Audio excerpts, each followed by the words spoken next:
Okay, today we are going to make a scene from the Gruffalo using Tux Paint, and we are going to use the stamps to create the characters before we and the scene background. So the first thing we're going to do is we're going to go to New, and I'm going to go with a light green background for the forest, and I'm going to click Open. And I'm not going to bother saving my one. Now the first thing that I want is I want a stamp. And I want a stamp of the trees. So I'm going to just click through until I get to plants. And then I go down. And then I've got a couple of choices with trees.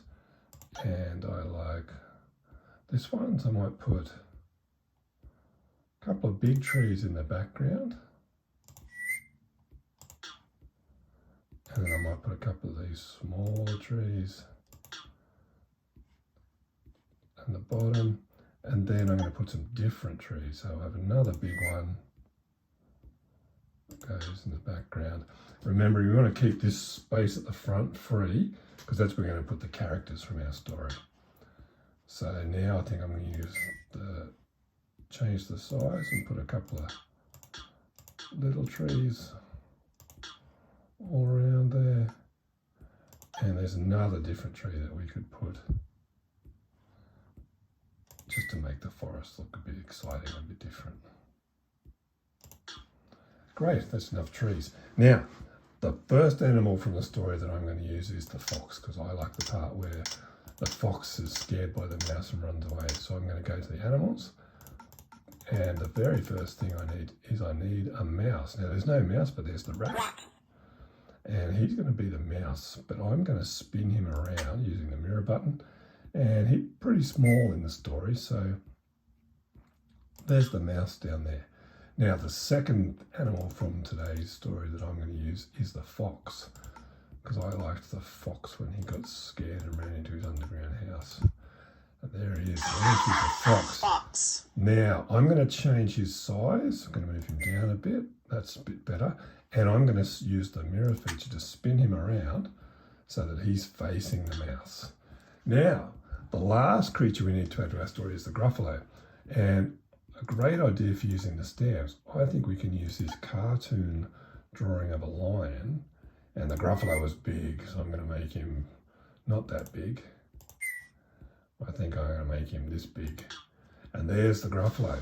Now, to make him look a bit more like the Gruffalo, I'm going to go to the paint button, and I'm going to go to this one, the leaves that we use, and I'm going to put brown hairs all over the Gruffalo because the Gruffalo is very, very hairy.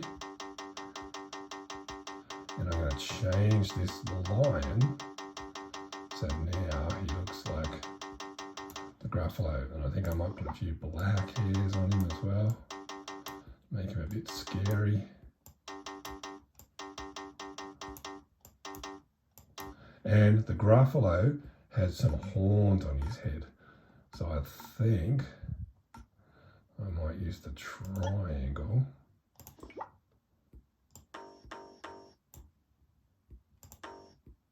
Put some horns. Oops, I can just undo them.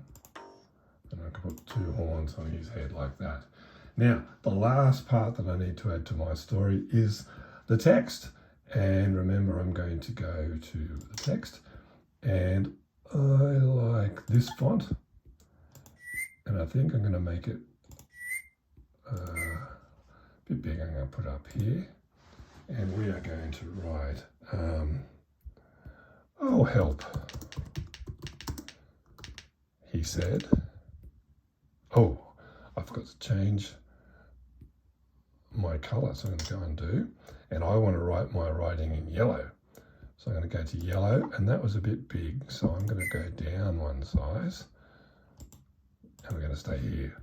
Oh help, he said.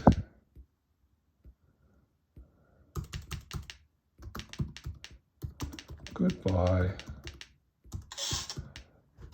little mouse. And the fox ran off to his underground house. And there we go. There's our scene from the Gruffalo, and we've used the stamp, and we've done a great job of recreating that scene and putting our text in. And I'm going to save it before I go.